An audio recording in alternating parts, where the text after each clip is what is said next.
We'll do more.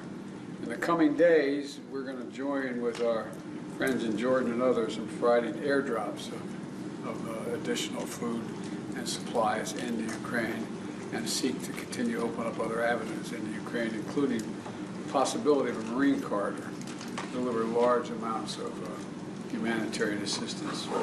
In addition to expanding deliveries by land, as I said, we're going to insist that Israel facilitate more trucks and more routes to get more and more people the help they need. No excuses, because the truth is aid flowing to Gaza is nowhere nearly enough now. It's nowhere nearly enough.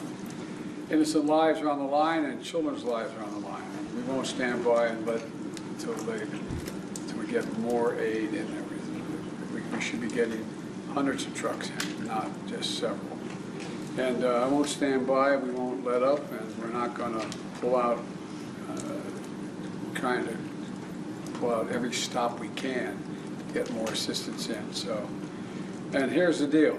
We've been working, and hopefully we'll know shortly, and I know you've been informed.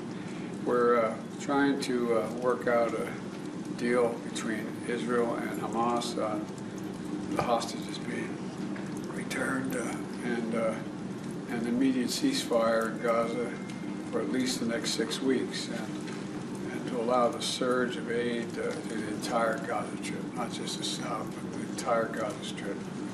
And so, Georgia, we have a lot to discuss today, and we're talking about everything China and on, but I'm happy you're here and delighted that you came back.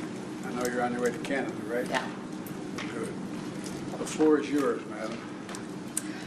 Well, I'm delighted to be here today in my capacity as G7 chair, and I look forward, Joe, to hosting you in Puglia next June for the Leaders Summit. I'm working on a concrete and substantial G7 summit. We intend first and foremost to reaffirm the rule-based international order, defending freedom and building peace for Ukraine. And in doing this, I think we need to tackle the narrative that wants the West against the rest. So the dialogue, our dialogue within the G7, within the global South is essential. The crisis in the Middle East is of the utmost concern. We need to coordinate our actions in order to avoid an escalation. And in this regard, we do fully support the U.S. mediation efforts. The humanitarian crisis is our number one priority. Italy is concentrating its contribution on this. Meanwhile, we are cooperating with all regional actors that must be part of any future outcome. We should work together on concrete steps to guarantee the two-state perspective, which is the only long-term sustainable solution. And then the Houthis' attack on commercial vessels that endanger freedom of navigation in the Red Sea are unacceptable. EU naval operation Aspides, that as you know is under Italian tactical command, is an important response to the disruption of transit through the Red Sea.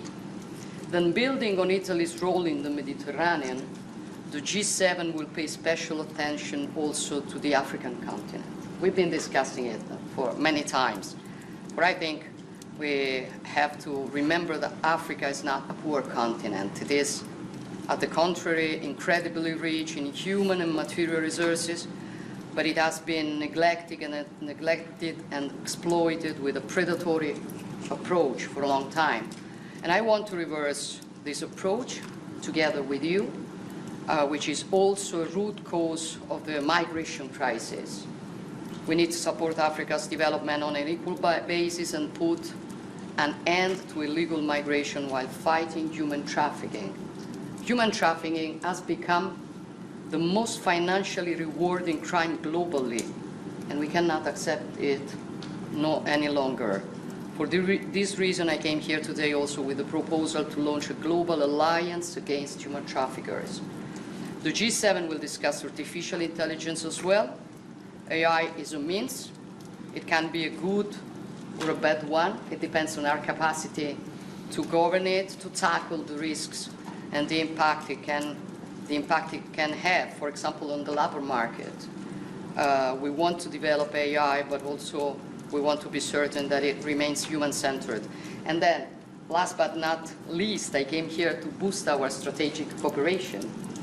And our relations are enriched by the presence of more than 20 million Italian Americans.